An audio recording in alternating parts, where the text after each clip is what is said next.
Hello, welcome back to Tarot Time with Andy. This is my vibrational reading. Please do your own research for entertainment purposes and allegedly. And good morning. I'm having my coffee. First cup. Yes.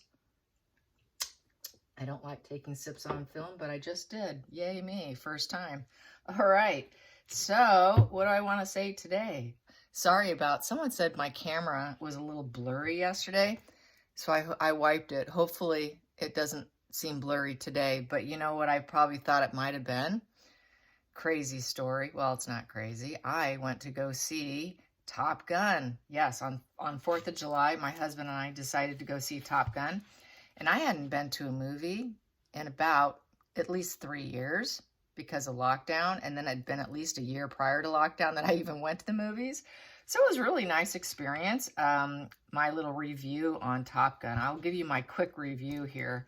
I enjoyed it. I really enjoyed it. I enjoyed the first Top Gun, and I enjoyed this one. It was very suspenseful. I think it's one of those films you definitely want to sit in a big screen for, with the big wide screen, because they use real fighter jets and stuff. So yeah, there were definitely some moments during the film when I was clenching my jaw and clenching.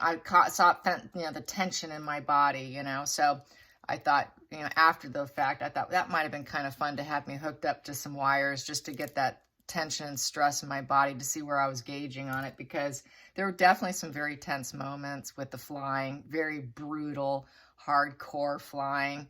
And naturally, Maverick did a fabulous job, right?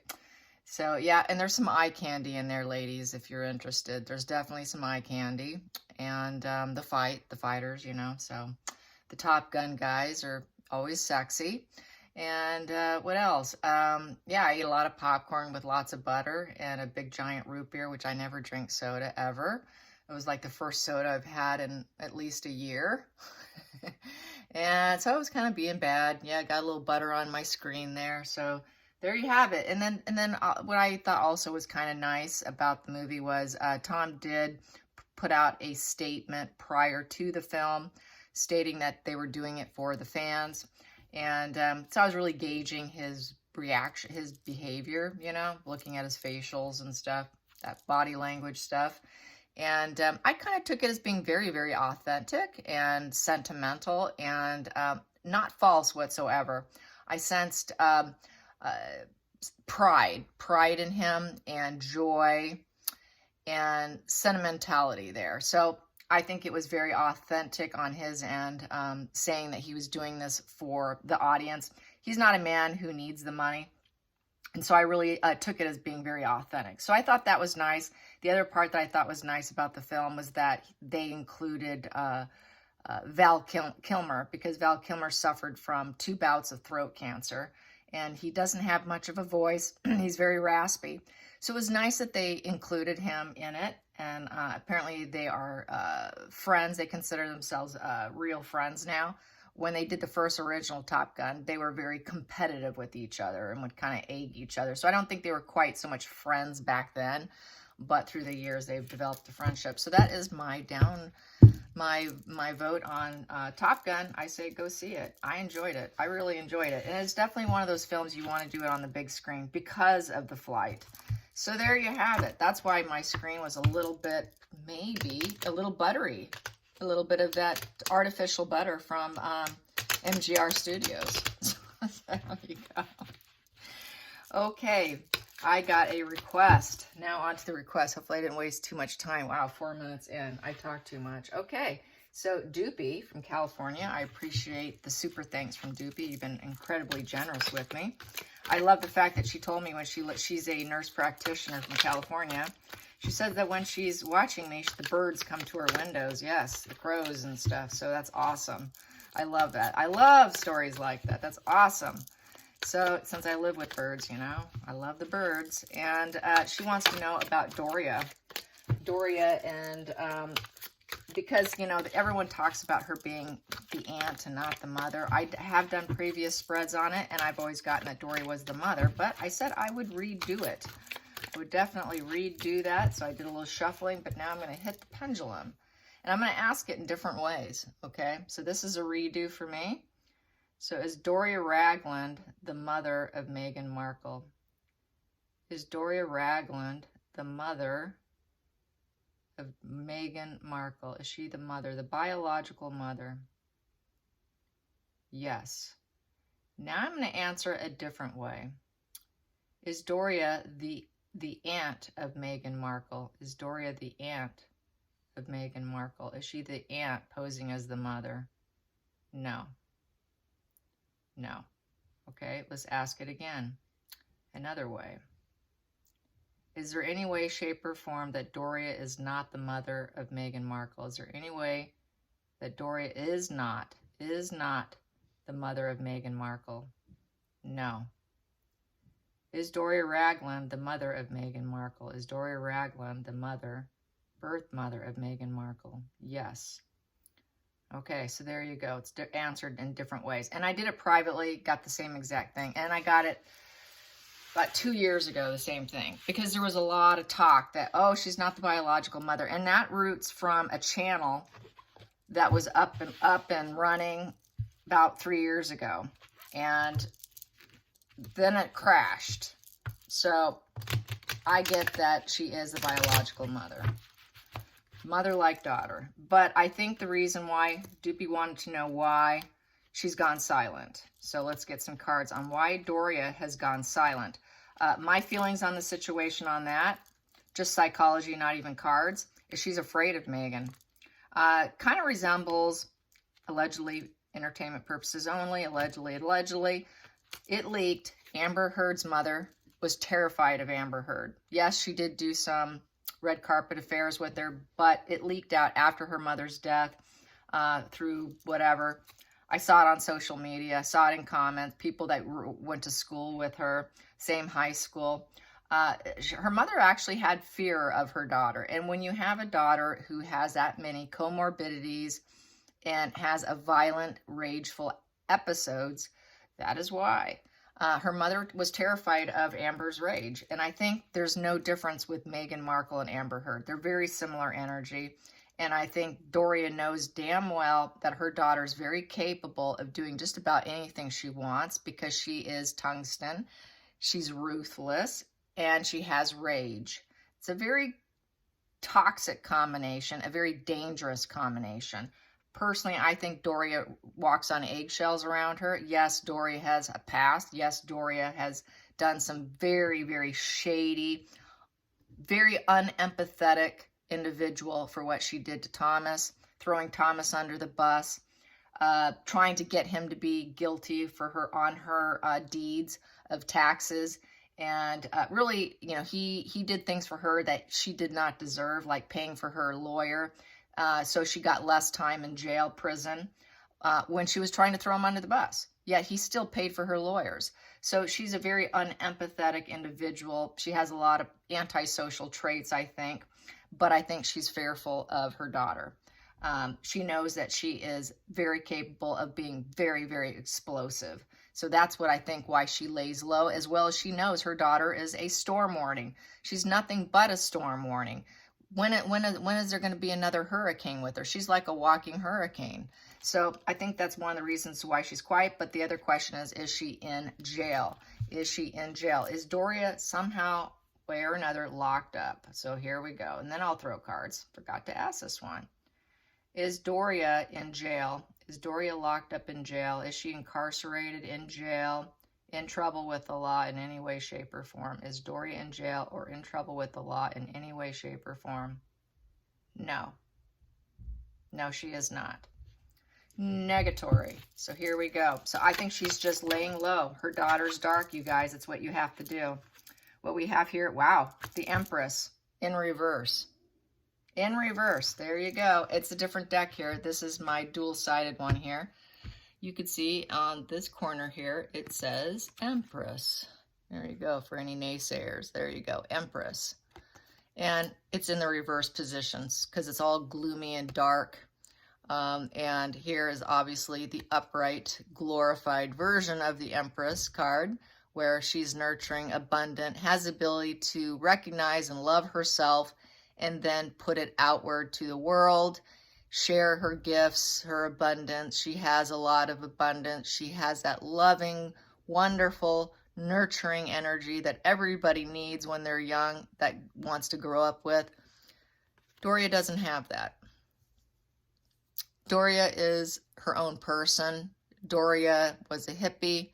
Doria went out with darn near hippie communes, liked to travel to the mountains and, do hippie things. Lots of drugs, probably open sex, she was a total 70s, 80s type hippie, and had a very open doors while Meghan was being raised. A lot of people around, and she would go do these things. So she is not a nurturing woman. She's not a nurturing mother at all, but she is the biological mother. But she's not a nurturing mother. She doesn't have it in her. So they don't have a tight bond that Markle puts out there. They're almost strangers. She uses her for publicity. She uses her because she feels that that black card that she's looking for. And that's what she's used for. So she knows that she's used for when she's needed, on call basis, like the Black Awards show. She was there, standing right by her. Do as you're told. She was being paid at one point in time. Then she was cut off. They had a fight in the nursery, allegedly. It was in the papers. And Doria flees, and then she's out of the picture for a couple months. It's a very turbulent relationship. This is just total turbulence, and there's no nurturing going on. Let's get the challenging position. Challenging position for Doria being the mother and not being a nurturing mother. So there's really no true connection there. That's why she's not around. On top of being afraid of her. And she has an incapacity to be nurturing, to be honest. She doesn't really want to. So what do we have here? I've got 4 cards here. What I have here is the 6 of Pentacles upright. So they try to be harmonious with the 6 of Pentacles upright. They aim for it anyways. So this is the charity card. It's a give and take card. Yep, I help you, you help me. You scratch my back, I scratch yours. It's the benefactor card. So she likes to benefit. She wants to benefit from her daughter. But it's kind of over between them, trying to do some transformations. But the fact that we've got the Tower crashing to the worst degree, I would say they had a major blowout. Major blowout, because we have this unable to rebuild themselves. This is to the worst degree. This tower crashing is literally, that tower is on fire. Literally on fire. Here it's a little gloomy, unwanted change. Here it's just blowing up, okay? With the death card in the reverse position. So you're completely stuck in the situations. We have two reversals here with the death and with the tower. That's inability to accept the situation, and there's no chance of probably ever truly rebuilding. With the victory card. So she's actually not minding it too much because it's a give and take relationship.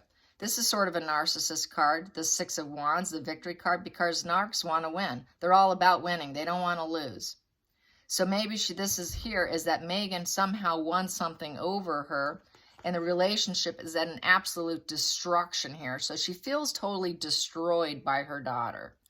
The relationship is in a very destroyed, torn down position, and it's sort of a victory for it. So she probably feels like, her daughter won something over her with the give and take. She got what she needed from her also, because she's not nurturing, she's not abundant. So getting some pentacles here, and that give and take, that charity, the benefactor, made her feel like a winner. But really, the relationship is dead and gone. It's dead and gone. And that is the challenging position. She enjoys the money. Give me the money. As long as you give me the money, we'll do just fine here. But really, there's nothing here between us. That's the challenging position. So let's get to the focal point. The focal point here, we have here the High Priestess.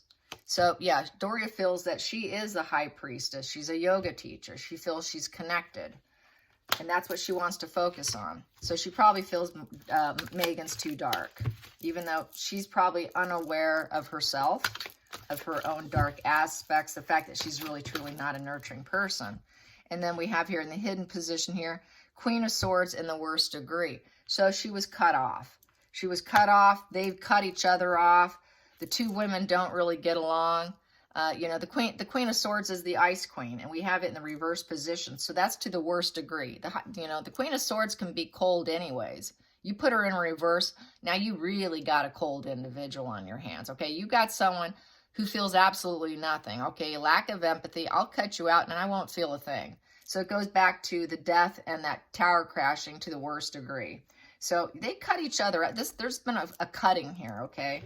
They only serve each other's purpose when they need them, and then they flip it upright. Okay, we've got a show to do, and I need you for my virtue signaling. That's basically what Doria is. Doria is a walking flesh virtue signaling using the black card for Meghan. So when I need you, I need the virtue signaling. Come on out. I'll pay you. We've got that give and take benefactor card. I'll give you money. So she comes out and let's speak our truth. Let's act like we're speaking the truth with the Queen of Swords upright, that we are all about, you know, intellectual support. So she gives her intellectual support, that sense of independence, that single female. Oh, we're strong women, but they can turn cold easily, and they usually do, and they always do, and they end up in this position. So there you have it. Past position that no longer serves Doria. Past position that no longer serves Doria. Come on, Doria, come on in. Here we go. What no longer serves her is the Queen of Wands upright. Yeah, she knows she's not going to rise up with her daughter. There is no rising phoenix energy here. The Queen of Wands upright is the mother of hearth and home. The Queen of hearth and home. She's no longer Queen of hearth and home. You're out of the house. I don't have to nurture you. You know. And so, yeah, she's not going to rise up. She knows she's not going to rise up over her daughter either. Her daughter is capable of literally anything and rise up. She is quite the climber, social climber, and she knows she cannot beat her. There's probably a level of competition and jealousy involved here. And she knows her daughters beat her out in terms of rising up the ranks, because Doria was like that when she worked for the studios. Rumor has it, she did quite a batting of eyelashes trying to get into the parties with the actors, the lead actors, did not want to be a background individual. She was a climber herself. She was definitely a climber herself, probably taught some of those attributes to her daughter. So let's get to the future position, Going into the future for Doria. Going into the future for Doria, we have here Knight of Pentacles in the upright position. That is, the slow and steady wins the race. So she's thinking, okay, you know, she hangs around. Slow and steady wins the race. Call me when needed. I'll come in. I'll do the mission. And then I'll turn my sword upright and pretend that we're intellectual, independent females. So call me when needed, because I like that benefactor. I like that give and take. When I need some money, my daughter calls me and I get paid. Definitely a benefactor situation. It is, you know, it's a relationship of transactional relationship. It's a transactional relationship, which is very common and typical with the narcissist card, which is this card here. That is a narcissist card. A lot of readers view it as a narcissist. Got to win, win, win, win. Win, win, win, win. It's all about winning. Very psychopathic too. Have to win. Will not take any losses. So call me. I will come in when you need me. So it's an on-call transactional relationship. Let's get to the feelings in the situation. Feelings in the situation is 10 of Pentacles in the upright position. Yeah, it's all about the legacy, Mom.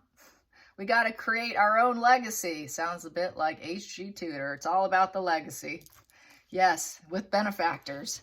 Here we go. Let's get to the next position here. The outside influences we have is the Sun card. Yes, we have to be joyous together. Outside, we are going to be, you know, like bread and butter. We're bread and butter together, Mom. Come on out. I got money for you. And we're going to be joyous. It's all about the image. It's all about the image of joy, total success, 10 of Pentacles, legacy, material world success. Come on out. We're going to make it. Let's give them the show they need. It is a show. It's a show of success. Let's get to the hopes and fears for Doria. The hopes and fears. Hopes and fears. We have here the Knight of Swords in reverse.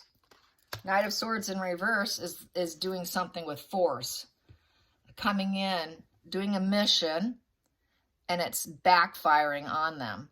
It's about truth and stress in the upright position. They're impulsive. Her having to come in, the impulsivity, she doesn't like the impulsivity. So she's getting the negative aspect of this card because it's very uncontrolled. They have no control over the obstacles that they get themselves into. They're unconscious of the issues they get themselves sucked into.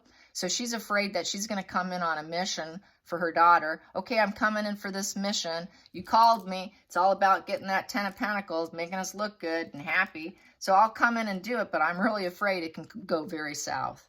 She is really terrified of anything she steps into, it's going to go south. It's a huge risk and a gamble going along with the narrative, going along with her role. She's been assigned a role. It's transactional role. When she does this role, she's always afraid it's going to go very south.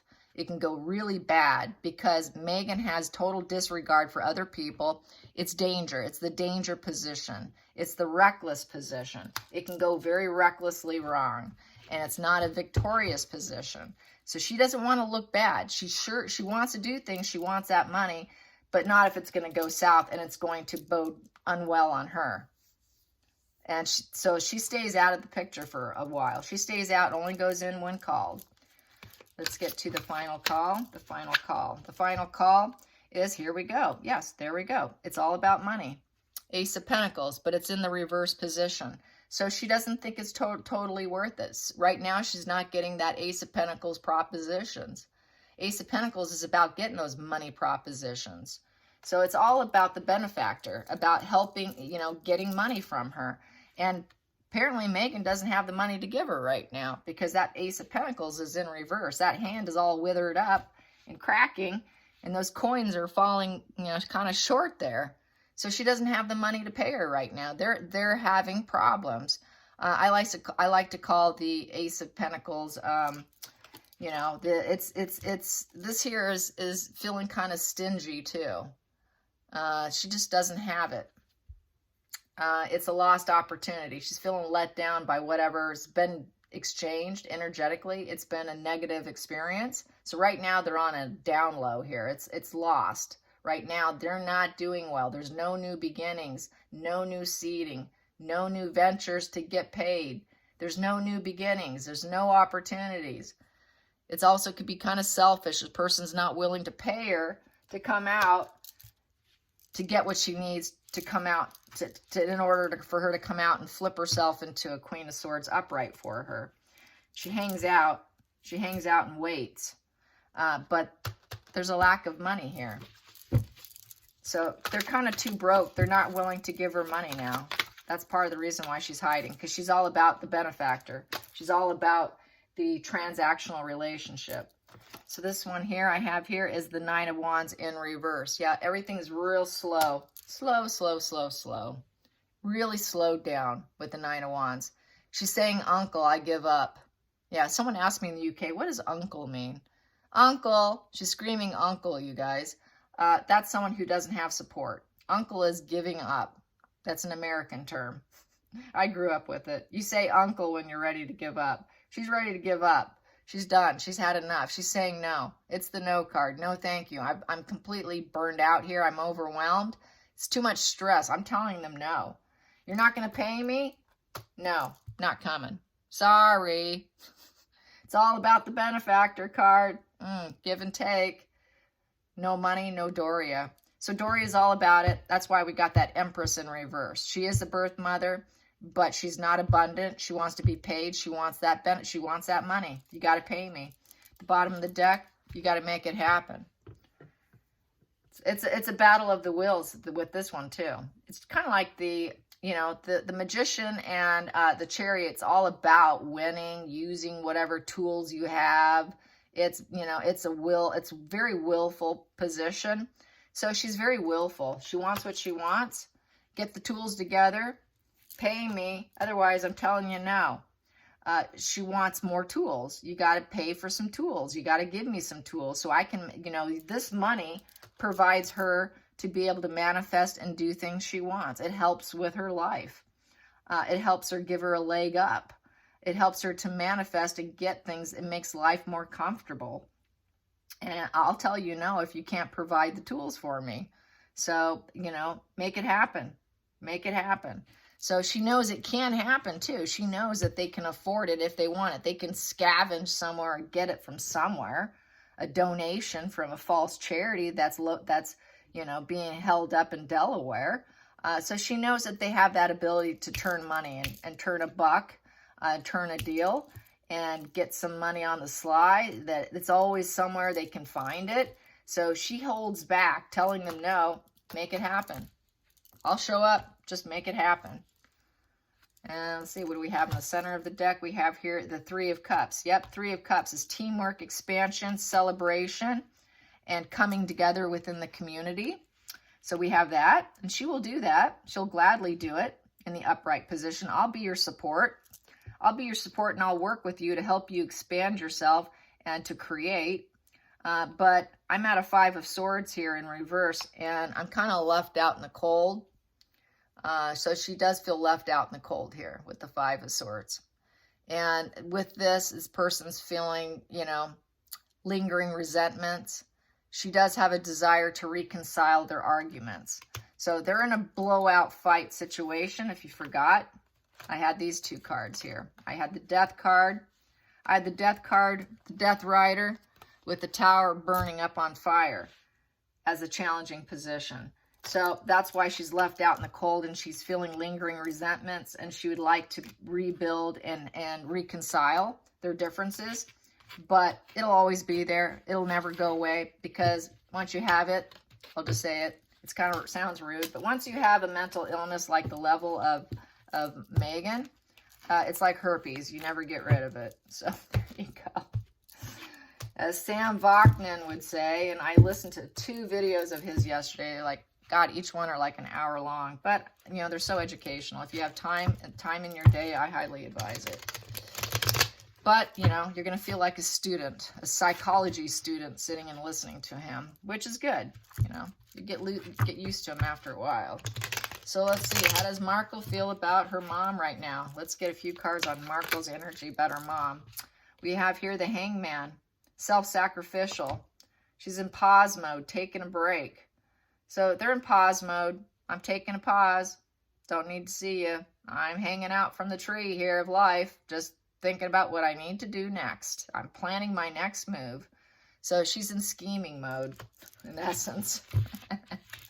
Bottom of the deck, King of Cups upright. Yep, she's trying to think. She's scheming probably how she can come across as an emotional leader, so people will love her. She wants to be in politics. She wants to be emotional maturity. She's going in trying to figure out how can she come across as emotional mature.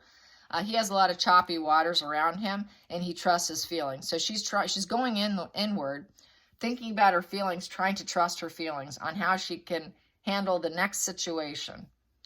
More than likely, how she can manipulate people, because that's how she truly is. So she's probably thinking, how can I manipulate the situation, come across as though I'm an emotional, mature individual, and that people can trust me and I can trust my emotions. So she's trying to trust her emotions. So she's really been in a kind of a funk, and she's trying to trust her feelings here and going in pause mode. So let's get to the center of the situation. Center of the situation is a Six of Cups in reverse with the Lovers in reverse. Yeah, it's because they're not doing too good. They're not doing too good. Her mom and her are not doing good. That's testing the relationship, and it's gone south. The relationship is a letdown, a depression. So Meghan's going through a depression right now. She has got this dark angel coming down on her. She feels smothered by this darkness, her own darkness. And so that's why she's trying to trust her emotions. And she's feeling, with the Six of Cups in reverse, no harmony. No harmony emotionally. There's absolutely no harmony going on. So this is her reality is slapping her in the face. Reality is slapping her in the face against her fake facade of her Seven of Swords, snake in the grass mask, the exploiter card. And she's being faced with reality. The dishonorable part of her is being woken up. Look who you are, your veil, your mask. She's being face to face. Her mask is how I feel about this. Her fake facade is being exposed. She's having public exposure, a public unmasking, major public unmasking. And so that's why she's emotional. Tap into my own emotions. I'm hanging out. Disappointed in dualities, lovers, unions. Dualities have all crashed and burned. Dark, dark cloud hanging over her. I am so emotionally unfit. No harmony with any dualities. Every duality, there's absolutely no harmony going on for her. She's always left isolated and emotionally broken. So she is having a narc collapse to a very high degree, I would say. And she wants to find it. She's trying to find it within herself. She is desperately trying to find it and tap into her emotions so she can get something positive from it, because that's why this is upright. She's trying to find the positive angle of her emotions, of what she can learn from this, and that's why she's in pause mode. So she's attempting to heal herself right now so she can pick herself back up. Her ego is probably involved emotionally, and that will save the day, because typically that's what happens, is that ego goes into fix-it mode and soothes over the wound. So she's trying to find, her ego is trying to find something, really desperately trying to find something to rescue herself. And that's really what happens with them every time they have a collapse. That ego comes in and saves them. But another collapse is always on the way, because they're so overly sensitive and they're so easily triggered and offended. They're like Mr. and Mrs. Offended constantly. So, I mean, they're wounded daily, to be quite frank. Don't think that she's living a happy life, you guys. She is that Four of Pentacles misery card, and they're easily irritated, offended, possessive, jealous. You're living with that 24/7. That is not a happy camper. So don't think that she's living a life of enjoying the luxuries of life. She's not enjoying the luxuries of life. She has some luxuries, but she's still completely, utterly miserable, because that is her pathology. They live with absolute disregard for others and misery. So she is not happy. Doria is not happy. They don't have a happy relationship. They don't have a happy, loving, nurturing Empress energy between them. They don't have the Lover's card upright. They have it reversed. Very disappointed in the relationship. So there you go. I hope you guys enjoyed this. Until next time, like and subscribe. Bye, you guys.